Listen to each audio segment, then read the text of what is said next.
Hello, everyone. Thanks for watching. I'm David Hopper, Austin Bureau Chief of the music site 360sound.com, where we bring you music from all angles. For the last 5 years or so, we've been doing the Author Talk series, in which we interview authors of new music-related books. Today, I'm joined by Megan Volpert, author of the new book, Why Alanis Morissette Matters, and that's out now on University of Texas Press.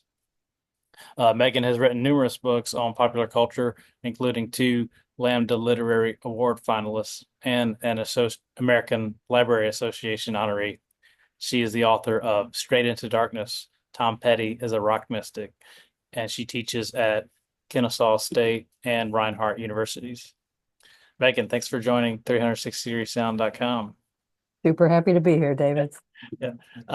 So this book is part of UT Press's series. There's been a number of them, from Why Patti Smith Matters and Why Sinead O'Connor Matters to Why the Ramones Matter and Why the Beach Boys Matters. It's a wide variety, covering a array of artists. Please start by telling us why you chose to write an entry on Alanis. Uh, Man, I love this series so much. I had reviewed a number of things in it. Half the books you mentioned are books that I reviewed or that I read. And so I just really liked the feminist agenda that seems like very clearly operating at the University of Texas Press as regards this series. So I knew I wanted to do a book for them, and that eliminated certain artists. Like I might have been interested in the Ramones, I might have been interested in Patti Smith, but they were already checked off, you know? So I made up a short list, and Alanis was at the top of my list and also at the top of theirs. The Jagged Little Pill album came out when I was in 10th grade. And so, that's like key emotional moment in the life of every young, at least young American. And the album just really spoke to me in a way that no other music on the radio had. And so, it was kind of a no-brainer, to be honest. Mhm. Yeah, brings me to my next question, in which in the book you bring in a lot of details from your personal life. You discuss your connection you had with Jagged Little Pill as a teenager. Tell us a little bit about your memories of listening to that album when it came out in 1995, and kind of what it was about it that resonated with you. Yeah, well, it was the sound first and foremost. Like no one sounds the way Alanis sounds, and to hear that kind of powerful female vocal was news. It was news to me. And then also the words that she was saying were just to me, I just thought, oh, this lady speaks the truth. I agree. The things that she says seem real and true to me. Mhm. So, even though she was talking about subjects I didn't necessarily know anything about, like what it means to be a creative participating in the marketplace, or, what it means to try to be an adult. She was 19 when she was working on this album. And so we weren't that far apart in the age that I was first listening to it and the age that she wrote it.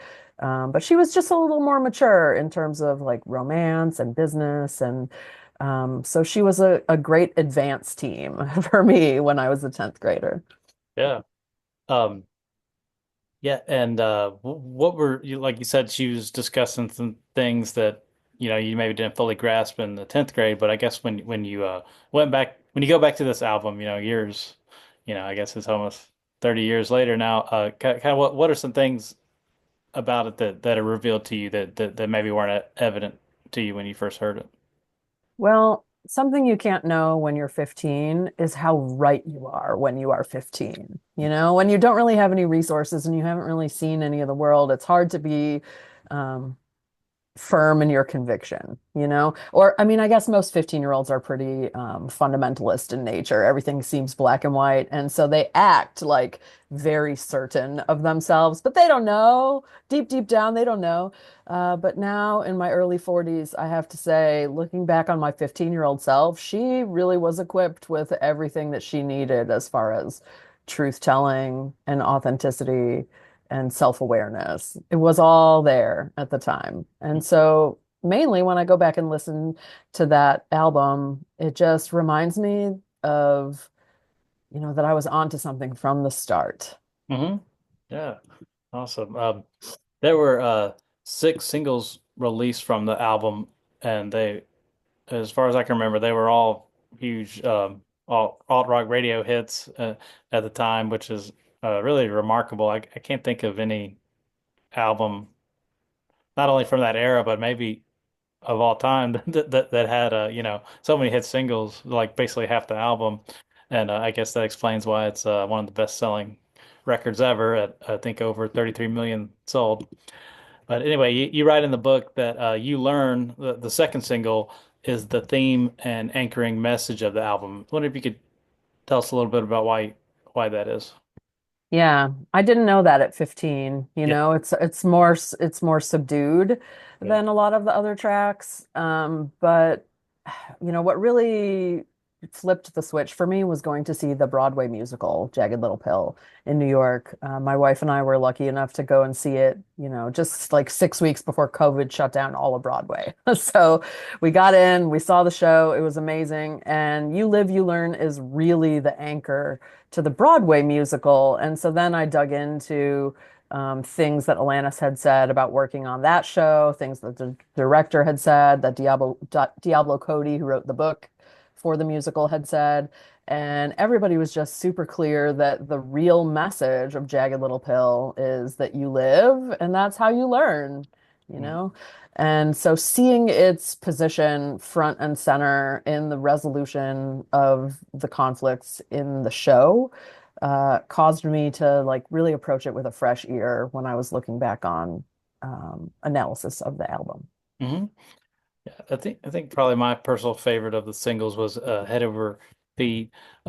You write that it's the only love song on Jagged Little Pill, and and you write that it gave you the lasting impression that Alanis Morissette was queer. I wonder if you tell us a little bit about that. Yeah, that chapter in the book speaks to a number of ways that over time she's pretty consistently or even constantly demonstrated her allyship to my community.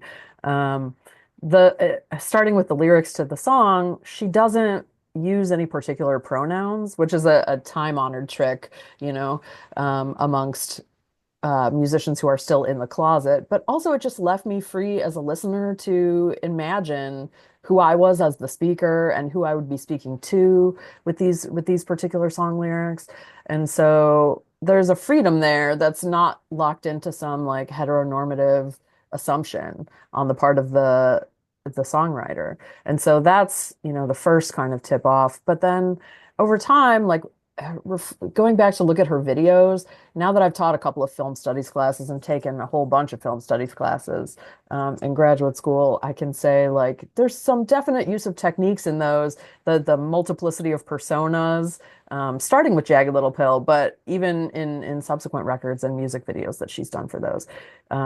Like showing multiple versions of herself, all acting as sort of different sides of herself or different elements of her personality, the way that she makes eye contact with the camera sometimes. There's a real campiness and silliness to it, a self-awareness to it.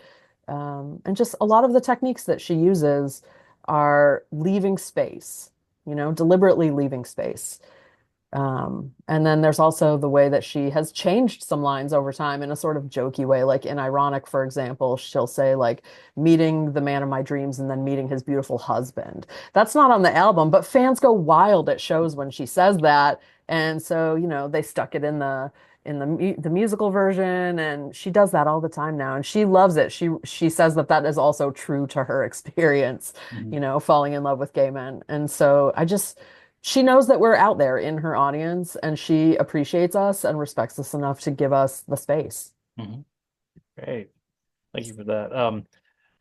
Yeah, unfortunately, I think a lot of people's knowledge and exposure to Atlantis probably starts and ends with Jagged Little Pill. I mean, it was such a massive success, and she had successful albums afterwards, but I think it just kind of I mean, you can't you can't match that level of commercial success. But she's since released seven studio albums.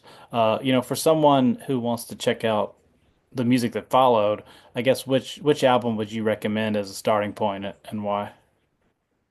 I think there's no reason not to just do them in order. You Hmm. know, if you're doing a good old-fashioned study of the situation, just, see what happened next, and Hmm. then see what happened after that, and then see what happened. At some point, she became a mom. At some point, she got married. And these things sort of subtly influence her perspective. But one of the things that my book does is discuss for each song how that is a seedling that can then be traced through different elements of several subsequent albums, or not even just her subsequent music, but like she did a totally kick-ass advice column for The Guardian for about a year and a half. She keynotes at psychology conferences and writes forwards to psychology books, like self-help books. So she's done a lot of really interesting stuff that has its roots in Jagged Little Pill. So that even if, the sound of the music doesn't particularly appeal to you, or the way she evolved her composition style doesn't appeal, there's like a lot of scholarly projects that have to do with her thoughts from Jagged Little Pill that are also worth looking into. Hmm. Yes, I think you wrote that she hosted a psychology podcast as well, huh? Yeah, she when she became a parent, she got very invested in internal family systems and attachment style parenting. And I have no children of my own, so that was not um like that's a place where our paths sort of diverged, and not an area that was particularly of interest to me. I do touch on it in the book, but I didn't delve too deeply there. But there is a lot of material where she talks about her parenting style and what it's meant to her and how it was different from the way she was parented and so on. Hmm. Other than Jagged Little Pill, do you have a personal favorite album of hers? I have really enjoyed her quite new meditation album, which is a little different than her usual thing because there's no vocals, there's no lyrics really. So I've enjoyed that, partly because for a long while I was listening to Lou Reed's meditation album, and there's a bizarre similarity there of like being super successful right out of the gate, and then sort of taking it easy for a minute and feeling the pressure to be as successful in a sustained way, which, as you said rightly, is totally impossible to do. And so I don't know. I like listening to her meditation album because there's like a resonance with my Lou Reed fandom there as well. Just that it's sort of a blessing, really, to not be that superstardom is not sustainable at the level that these kinds of artists achieve it, because it allows them creative control going forward. Whereas if she had had one or two more albums that were as successful as Jagged Little Pill, like I don't know that she would be at all the person she is today, Hmm. because at some point the market forces sort of take over. Very good point. I didn't know Lou Reed had a meditation album. I have to check that out. It's like the opposite of It's awesome. machine music. Yeah. Yeah, I mean, he was a huge fan of Tai Chi, not just a fan, like a student, a very serious daily student of Tai Chi. Not just at the end of his life, but for many, many years. He brought his Tai Chi master like on tour with him so that he wouldn't miss his lessons, and even brought him on stage sometimes. There's some cool videos on YouTube, if you search them up. Yeah. And so I was sort of getting into Lou Reed's meditation stuff. And there's a book about it, based on his notes that Laurie Anderson produced after he passed away. And that was interesting to read. And so that kind of got its hooks in me just ideologically. And then I went to Alanis's meditation album, and that was a nice um, break as well. Hmm. Very cool. Mhm. Uh, I was wondering if you had heard if Atlantis had read your book. Everyone wants to know that. I'd like to know it too. I don't know. I don't Yeah. know. We sent a copy to her teams in New York and LA. I don't know what if anything was done with them. Yeah. Of course, I would hope that she is happy with it. It's my intention to pay homage and respect, and to maybe help fans understand how to have a more ethical approach to this very one-sided parasocial relationship that we have with our musical heroes. Um, so, I mean, hopefully she digs it, but if she never calls and gives me a pat on the head for it, I'll live with it, you Mhm. know? Mhm. If you had the chance to interview Atlantis, what question would you most want to ask her? Yeah, no questions. No questions? Yeah, I've thought about this a lot Yeah. because this is the other thing that people want to know, Yeah, and yeah. I think it would just be, I mean, the deal with inserting myself into the text is that that element of personality kind of substitutes for knowing her as a person. Like I know myself as a person and how I respond to her lyrics, her musical composition, the setbacks and advancements she's made in her career over time. And so I hope that my character kind of can carry the story for the reader a little bit there, but also like I've come to grips with the idea that the artist's participation is not required for the analysis of their art. And I think most artists realize like you put it out there and then you have to let it go and people are going to do with it what they're going to do with it. So I have made peace with myself. You know, I did a book on Warhol, on Springsteen, on Tom Petty, on RuPaul. Never did I approach any of them to speak to me about it, either before or after, because that's not the point. The point is not putting me in contact with the person I wrote about or pumping them for one more detail, you know, about their life when there's such a Yeah. cornucopia of information out there. So I think it would just be like a smile and nod, share a moment of Reiki, make a little eye contact, and then go our separate ways thing. Like I don't, there's nothing that I want to ask her. Mhm. So, uh, well, yeah, I guess lastly, what do you hope readers take away from your book? Well, the 30th anniversary of Jagged Little Pill is coming up in June, and of course, we should celebrate an album as important as that. But also, she has this whole body of work, as we've discussed, for the past 30 years that she's been cranking out. She's nowhere near the end, you know? She's a young person. She's not retiring anytime soon from any of her creative or intellectual pursuits. And so we should continue to pay attention. And because a lot of us missed a lot of things for the last 30 years, we should go back and scope out what it is that we missed because, you know, our love of that album should go a little more distance as far as our attention span for her subsequent work. Yeah, for sure. Well, yeah, thank you so much, Megan, for talking with us. Really appreciate it. And thank you everyone for watching. Please stay tuned to 360degreesound.com where we continue to bring you music and music related books from all angles. All right, thanks again, Megan. Thank Take you. care. Bye.